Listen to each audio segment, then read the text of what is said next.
Hello friends, welcome to నవలా హృదయం. ఈసారి హర్షప్రియం అనే కొత్త కథతో మీ ముందుకు వచ్చేసాం. కథలోకి వెళ్ళిపోదామా మరి? ప్రియా హర్షలకు వివాహమై 3 సంవత్సరాలు గడిచిపోయాయి. ప్రియా హర్షలు అత్తమామలతో కలిసి ఒకే ఇంట్లో ఉంటారు. ఆ రోజు ఉదయాన్నే ఇంట్లో వాతావరణం కోలాహలంగా ఉంది. ఇవాళ తమ సొంతూరులో చుట్టాల ఇంట్లో జరగనున్న పెళ్లి సంబరం కోసం ప్రియా అత్తమామలు బయలుదేరుతున్నారు. ప్రియా హర్షలు ఆఫీస్ పనుల్లో బిజీగా ఉన్నాము, రావడం కుదరదు అని చెప్పడంతో తప్పక వారిరువురు మాత్రమే వెళ్ళడానికి నిర్ణయించుకున్నారు. ప్రయాణానికి కావలసిన ఏర్పాట్లన్నీ పూర్తయిపోయాయి. డ్రైవర్ వారి సామానంతా కారు డిక్కీలో పెట్టి వారి రాక కోసం ఎదురు చూస్తూ ఉన్నాడు. అబ్బా, త్వరగా రావే, ఇంకా ఎంతసేపు నీ అలంకారం? విసుక్కుంటూ తొందర పెట్టాడు హర్ష తండ్రి కేశవ హాల్లో నుండి పిలుస్తూ. ఇదిగో వస్తున్నా అంటూ అతడి భార్య వైదేహి పైగది నుండి చెప్పింది. వారు బయలుదేరటమే ఆలస్యం. తాము కూడా తమ దారిన ఆఫీసుకు వెళ్ళిపోవాలని కాఫీ తాగుతూ సోఫాలో కూర్చున్నారు హర్ష ప్రియలు. అప్పుడే అమ్మా అంటూ పెద్ద కేక వినిపించింది పైనుండి. ఉలిక్కిపడి పరుగున వెళ్లారు ముగ్గురు. బాత్రూంలో కాలు జారిపడి కుయ్యో మొర్రో అంటూ కూని రాగాలు మొదలుపెట్టింది వైదేహి. ఆమెను హర్ష సాయంతో జాగ్రత్తగా లేపి మంచం పైకి తీసుకొచ్చి పడుకోబెట్టాడు కేశవ. ప్రియా గబుక్కున వంటగదిలోకి వెళ్లి నూనె, పసుపు తీసుకొచ్చి అత్తగారి కాలికి మర్దన చేయడం మొదలుపెట్టింది. కాసేపట్లోనే అక్కడి పరిస్థితి గందరగోళంగా మారగా నొప్పికి మూలుగుతూ, అయ్యో మాయదారి కాలు ఇప్పుడే జారాలా? ఇప్పుడు మన ప్రయాణం ఎలా అండి? అడిగింది వైదేహి భర్త వంక దీనంగా చూస్తూ. ఇప్పుడు ఈ అవస్థలో ఇంకా ప్రయాణం గురించి ఆలోచిస్తున్నావా వైదేహి? పోతే పోని, ఏదైతే అదవుతుంది అన్నాడు కేశవ విసుగ్గా. అది కాదండి, అసలే చాలా రోజుల తర్వాత వదనగారి ఇంట్లో జరుగుతున్న మొదటి శుభకార్యం. మన తరపున చేయాల్సిన బాధ్యతలు అవి ఉంటాయి కదా. మన ఇంటి ఆడపడుచు ఇంట్లో జరుగుతున్న విశేషం అలా ఎలా వదిలేస్తాం? ఎవరు వెళ్ళకపోతే బాగోదండి అని అనడంతో, ఇంకేం చేయమంటావు వైదేహి? వెళ్తే దంపతులుగా వెళ్ళాలి. నిన్న ఈ స్థితిలో తీసుకెళ్లడం నాకు ఇష్టం లేదు అని చెప్పేశాడు కేశవ. ఆ మాటలకు ఇంకా బాధపడింది వైదేహి. ప్రియా హర్ష ఏం చెయ్యాలో అర్థం కాక వారిద్దరిని చూస్తూ ఉండిపోయారు. ఇంతలో ఏదో ఆలోచన వచ్చినట్లుగా కేశవ మాట్లాడుతూ, పోనీ మా బదులు మీరు వెళ్ళి రాకూడదు హర్ష అని అడగడంతో ప్రియా హర్ష గతుక్కుమన్నారు. అలా ఎలా కుదురుతుంది నానా? ఆఫీస్లో బోలెడన్ని పనులున్నాయి. ఇప్పటికిప్పుడు ప్రయాణం అంటే అస్సలు కుదరదు అని తేల్చి చెప్పేశాడు హర్ష. అతనికి వంత పాడుతూ, అవును మావయ్య, ఇప్పటికిప్పుడంటే ఏర్పాట్లు చేసుకోవడం కూడా కష్టమే చెప్పింది ప్రియా. వైదేహి వారికి సర్ది చెబుతూ, ప్రియా, హర్ష, ఇది మన ఇంటి ఆడపిల్ల ఇంట్లో నడిచే మొదటి శుభకార్యం రా. తప్పకుండా మన తరపున ఎవరైనా వెళ్ళాలి. ఈ స్థితిలో నేను పోలేను కాబట్టి మీరే వెళ్ళాలి, ప్లీజ్ రా అంటూ కొడుకు కోడల్ని బ్రతిమిలాడింది. కేశవ కూడా వారికి సర్ది చెప్పి ఆఫీస్ పనులు తాను చూసుకుంటాను అని చెప్పడంతో ప్రియ హర్షలకు ఒప్పుకొని ప్రయాణం కాక తప్పలేదు. సరే అత్తయ్య, మేం వెళ్ళి కావలసినవి సర్దుకొని బయలుదేరతాము అని ప్రియ చెప్తున్నంతలో, మా కోసం ప్యాక్ చేసినవి ఉన్నాయి కదా తల్లి, అవి మీకు సరిపోతాయిలే. ఇప్పుడు సర్దుకొని వెళ్ళాలి అంటే చాలా ఆలస్యం అవుతుంది. అవతల ఊరికి చీకటి పడేలోపు చేరుకోవాలి. ఆలస్యం అవ్వకూడదు. మీరు వెంటనే బయలుదేరండి అని హడావిడి చేయడంతో ఆఫీసుకు వెళ్లాలని సిద్ధమైన బట్టల్లోనే కారెక్కి ఊరికి బయలుదేరారు వారు. వెళ్లే ముందు కేశవ హర్షకు ఊరిలో ఉండాల్సిన పద్ధతుల గురించి మాట్లాడాలని పక్కకు పిలిచి వివరించాడు. అలా వారు కారులో బయలుదేరి చాలా రోజుల తర్వాత ఈ విధంగా తీరికగా ఒక ఊరు ప్రయాణం చేశారు. ఉదయాన్నే ఆఫీస్కి వెళ్లడం, పగలంతా ఆఫీస్ పనులతో తలమునకలై అలసి రాత్రికి ఎప్పటికో ఇంటికి చేరడం, అలసట కారణంగా తిని నిద్రపోవడం వీరికి బాగా అలవాటుగా మారిపోయింది. మిగతావన్నీ తాను చూసుకుంటానని కేశవ చెప్పడంతో చానాళ్లకు వారికి కాస్త ఊపిరి తీసుకుంటున్నట్లుగా అనిపించింది.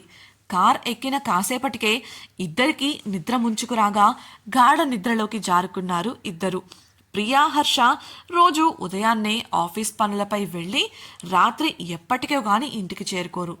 ఇంట్లో ఉన్న ఆఫీస్లో ఉన్న వారి సంభాషణంతా ఆఫీస్ విషయాల గురించి, కంపెనీని ఎలా వృద్ధిలోకి తేవాలి అన్న దానిపైనే ఉంటుంది. పెళ్లైన కొద్ది రోజులకే కేశవకు హార్ట్అటాక్ రావడంతో బైపాస్ సర్జరీ చేశారు. ఆ పరిస్థితుల కారణంగా పూర్తి కంపెనీ వ్యవహారాల బాధ్యత హర్షపై పడి తనే అన్నీ చూసుకోవడం మొదలుపెట్టాడు. హర్షకు కష్టం అవుతుండటంతో తాను పనిచేస్తున్న కంపెనీలో రిజైన్ చేసి హర్ష కంపెనీలో ఉద్యోగానికి జాయిన్ అయ్యి అన్ని విషయాలలోనూ అతడికి తోడుగా ఉండటం మొదలుపెట్టింది ప్రియా.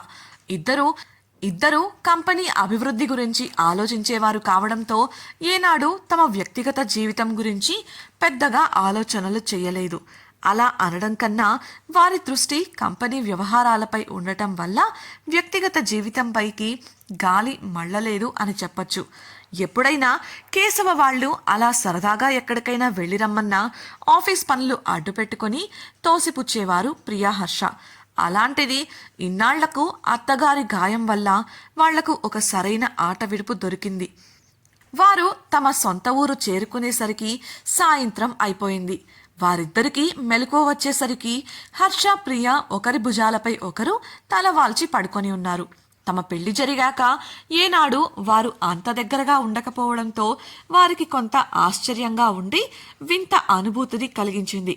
సర్దుకొని కూర్చొని నేరుగా హర్ష మేనత్త ఇంటి ముందు కారు దిగిన వారిని మేనత్త కుటుంబం సాదరంగా ఆహ్వానించింది. హర్ష మేనత్త మాలతి వారిని ప్రేమగా పలకరించి ఇంట్లోకి తీసుకువెళ్ళింది. ఏరా, మీ అమ్మకు దెబ్బ తగిలిదే కానీ నీకు ఈ ఊరికి రావడానికి తీరలేదా అంది మాలతి వారికి టీ అందిస్తూ. అయ్యో అత్త, నీకు తెలియనిదా చెప్పు, ఆఫీస్ పనులే సరిపోతున్నాయి, ఇంకెక్కడి ప్రయాణాలు? నాకు మాత్రం చిన్నప్పుడు తిరిగిన ఊరికి రావాలని, మిమ్మల్ని చూడాలని ఉండదా చెప్పు అని అన్నాడు. హర్ష నవ్వుతూ, సరే, మీకోసం పైన వేణుగది పక్కన ఉన్న గది ఏర్పాటు చేయించాను, వెళ్ళి సిద్ధమై రండి అని చెప్పగా, నువ్వు అలాంటి ఏర్పాట్లేవి చేయొద్దత్తా, మేము మన తోటలో ఉన్న ఇంట్లోనే ఉంటాం, నాన్నగారు అన్ని ఏర్పాట్లు చేశారట, ప్రియకు ఇక్కడికి రావడం ఇదే మొదటిసారి కదా, అందుకే అక్కడే ఉండమన్నారు నాన్న అని చెప్పాడు. దాంతో సరేలేరా, ఉండటం అక్కడే అయినా పెళ్ళయ్యే వరకు ఉదయం నుండి సాయంత్రం వరకు ఇక్కడే ఉండాలి అని మాలతి చెప్పడంతో సరే అత్త అన్నాడు హర్ష. ఇంతకీ కొత్త పెళ్ళికొడుకు ఎక్కడా అని మాలతిని అడిగాడు. వాడు తన గదిలోనే ఉన్నాడురా, వెళ్ళు అని మాలతి చెప్పగా వేణు గదికి వెళ్ళిపోయాడు హర్ష. ప్రియా మాలతితో కలిసి పనులలో ఆవిడకు సాయం చేస్తూ ఉంది.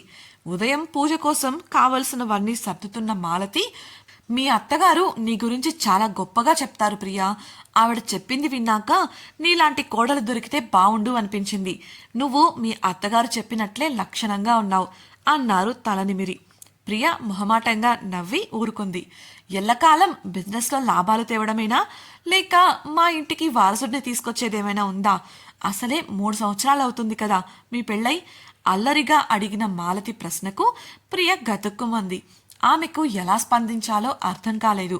మౌనంగా తలదించుకొని బాధగా ముఖం పెట్టిన ప్రియని చూస్తూ, తప్పుగా అనుకోకు ప్రియా, నువ్వు నా బిడ్డవే అన్న ఉద్దేశంతో అలా చెప్పాను, నీ మనసు బాధ పెట్టాలని కాదు మన్నింపుగా చెప్తూ ప్రేమగా తలనిమిరింది మాలతి. అయ్యో పర్లేదాంటీ అని ముఖంపైకి నవ్వు తెచ్చిపెట్టుకొని చెప్పి ఆలోచనలో పడింది ప్రియా. పెళ్లికి ముందే తనకు ప్రొఫెషనల్ లైఫ్లో కొన్ని ఆలోచనలు ఉన్నాయి అని, అవి నెరవేరే వరకు పిల్లలు వద్దని తను హర్షతో ఖచ్చితంగా చెప్పేసింది.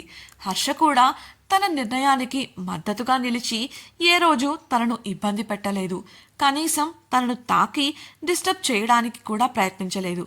ఇదంతా తన వైపు నుంచి. కానీ హర్ష మనసులో ఏముంది అన్న ఆలోచన ఆమెను తొలిచేస్తోంది. ఇన్నాళ్ళు పెళ్ళై కూడా ఒకరికొకరు దూరంగా ఉంటూ వచ్చారు.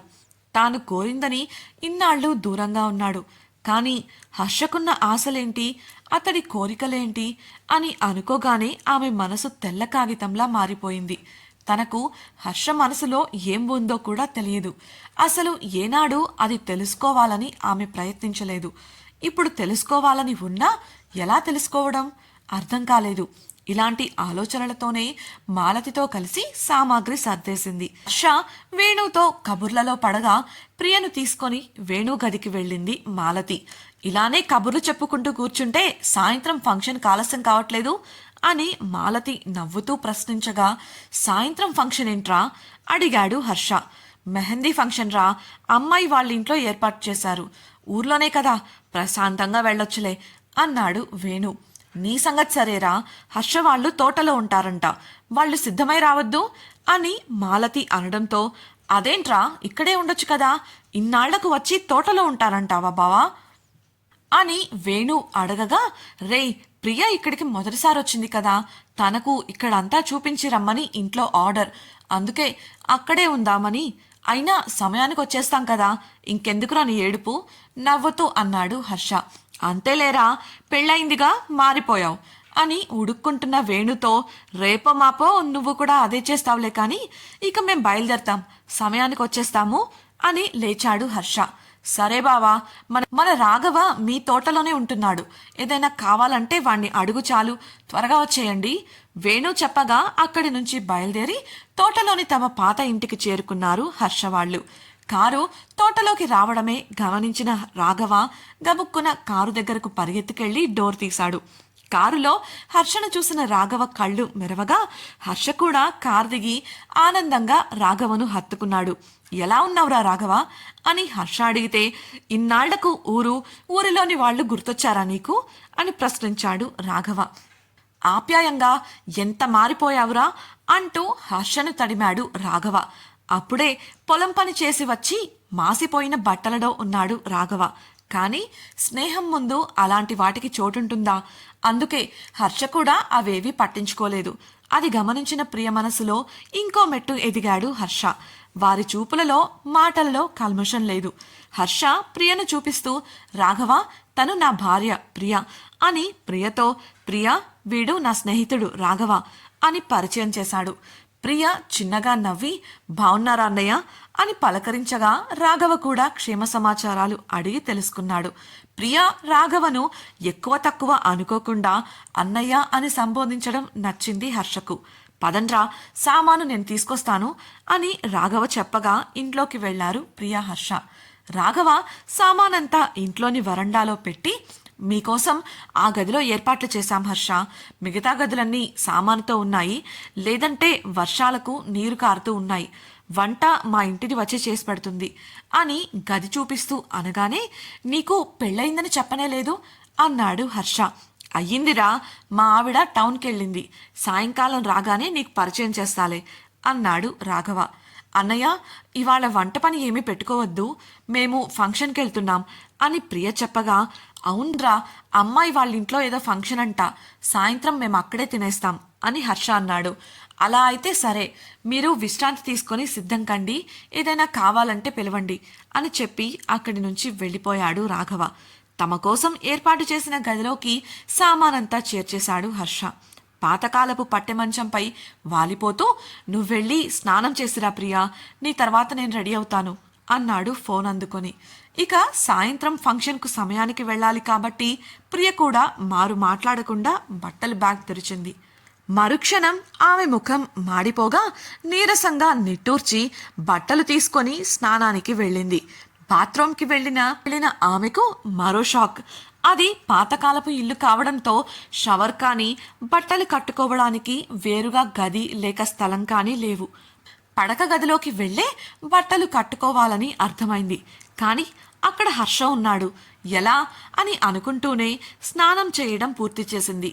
ఎలాగోలా హర్ష స్నానం చేసి వచ్చేలోపు చీర కట్టేసుకోవాలి అని అనుకుంటూ సిగ్గుపడుతూనే లంగా జాకెట్టుపై చీర కప్పుకొని టవల్ చుట్టుకొని గదిలోకి వెళ్ళింది. ఆమె వస్తుంటే తలుపులు తెరుచుకున్న శబ్దానికి అటు చూసిన హర్ష ఒక్క క్షణం షాక్ అయ్యి తల పక్కకు తిప్పేశాడు. ఈ హర్ష ప్రియల కథేంటి తెలుసుకోవాలనుకుంటున్నారా? అయితే ఛానల్ను సబ్స్క్రైబ్ చేసి హర్షప్రియం రాబోయే ఎపిసోడ్స్ తప్పకుండా వినేయండి. ఈ వీడియోపై మీ అభిప్రాయాలను కమెంట్స్లో మాతో పంచుకోండి. ఈ వీడియోని లైక్ చేసి మీ సన్నిహితులతో షేర్ చేయండి. Thank you for listening.